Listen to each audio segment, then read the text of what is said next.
Matthew's message. April 14, 2019.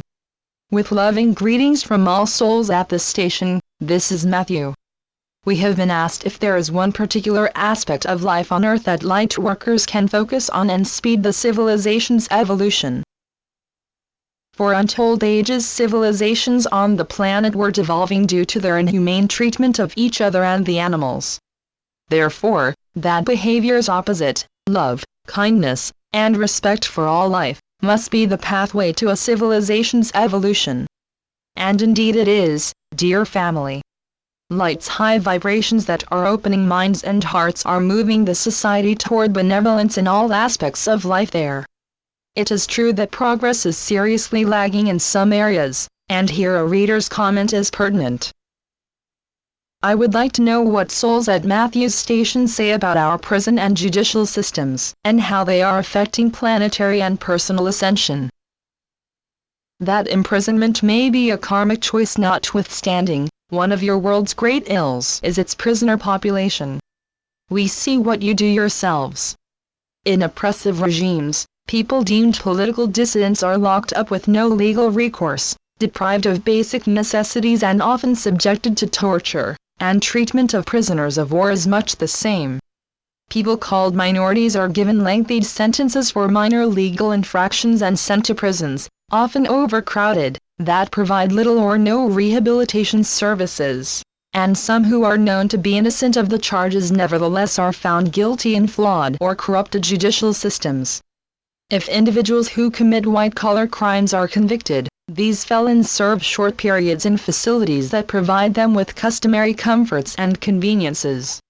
Frequently persons who have mental health conditions are put in jails instead of medical centers where they can receive appropriate care. As pervasive as that unjustness is, it has no effect on planetary ascension. Earth is steadily moving on course to her destination in fifth density. Personal ascension differs profoundly. This is a matter of how closely one's choices lifelong adhere to provisions of soul contracts, which are part of pre-birth agreements with all others who are sharing the lifetime. Putting every prisoner in the world into that context, the foremost consideration is imprisonment part of an agreement? If it is, the verdict, whether just or not, presents everyone with the growth experiencing they chose to complete third density karmic lessons themselves or assist others in the agreement to do so. If they follow their intuition to deal positively with life-changing new challenges, they attain the desired advancement. When just or unjust conviction is not part of an agreement, the same potential is available to the prisoner and all others whose lives are affected. However, prolonged bitterness, anger or confusion, emotions not uncommon in persons who encounter difficult situations outside of soul contract choices, may prevent their recognizing opportunities to leap forward in growth.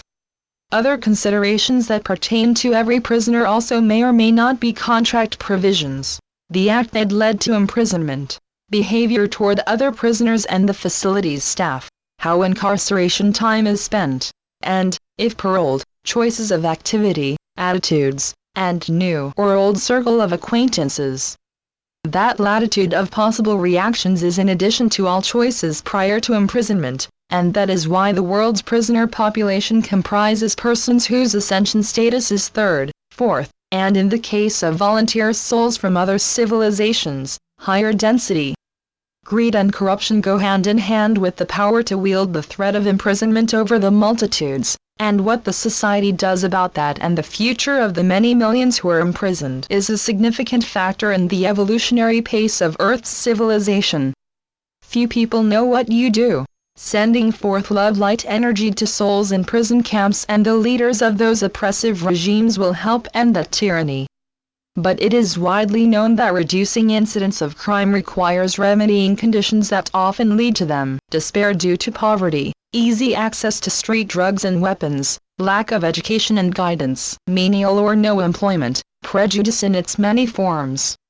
Historically, reforms in those areas and others with major impact start in communities and branch outward and upward until there are national crime prevention programs, fairness in court trials and prison terms, educational resources and job training for prisoners, and employment assistance upon release. and laws barring discrimination against ex-convicts and other minority populations. There is a need to eliminate privately owned prisons too. The more people convicted, the more profitable those prisons are, and that does, result in mutually beneficial financial arrangements between prison owners and cooperative judges. We also see the encouraging progress that you do. Some prison and judicial systems have instituted to some extent the aforementioned reforms. White-collar criminals are being convicted more frequently than formerly, and the number of nations that have abolished the death penalty is growing. In response to rising vibrations, fair and equitable legal processes and sentencing, respectful treatment of all who are in prison, and the end of prison camps and cultural capital punishment will come incrementally.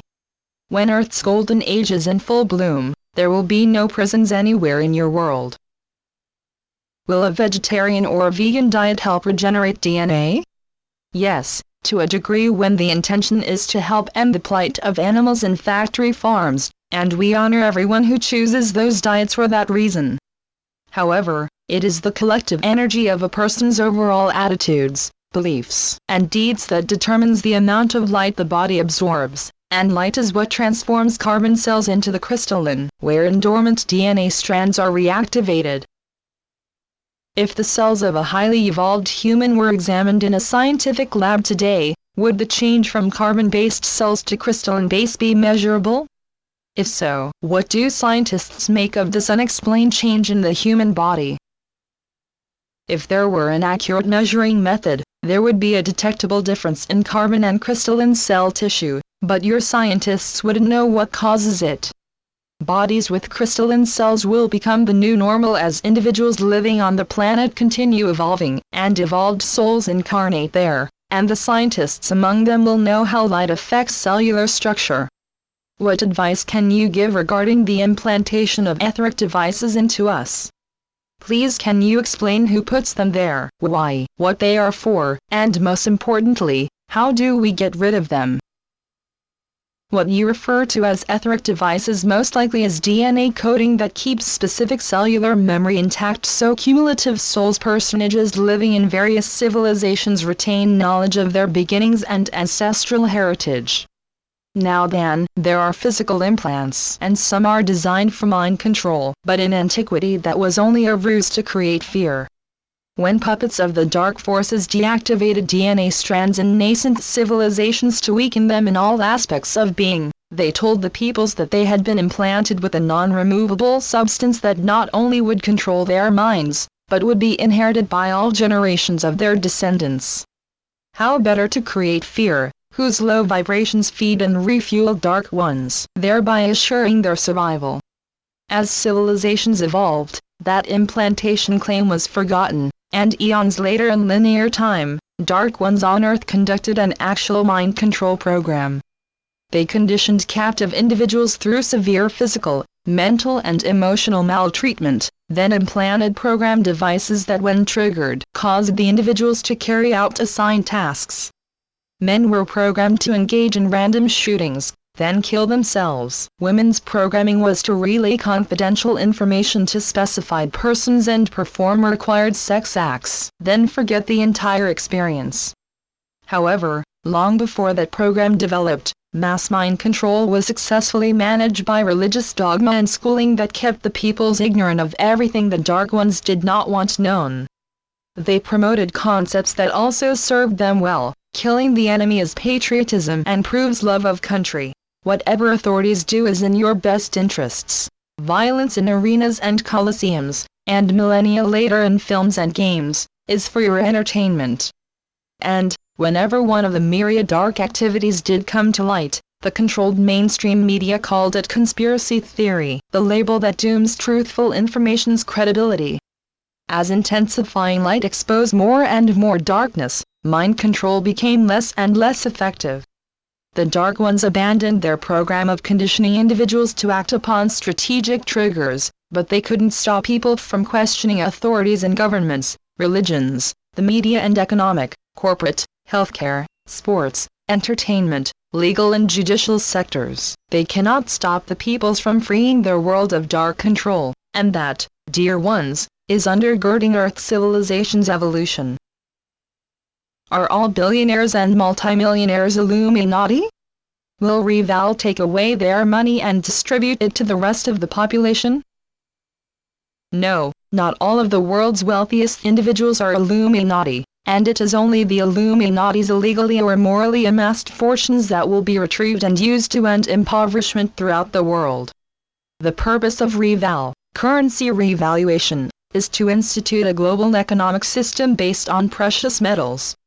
That was the basis of the dollar before the Illuminati set up a system whereby they could control the world's supply of gold as well as profit handsomely by currency trading, taking over countries' national resources, and manipulating stock markets, all of which widened the disparity between the world's haves and have-nots.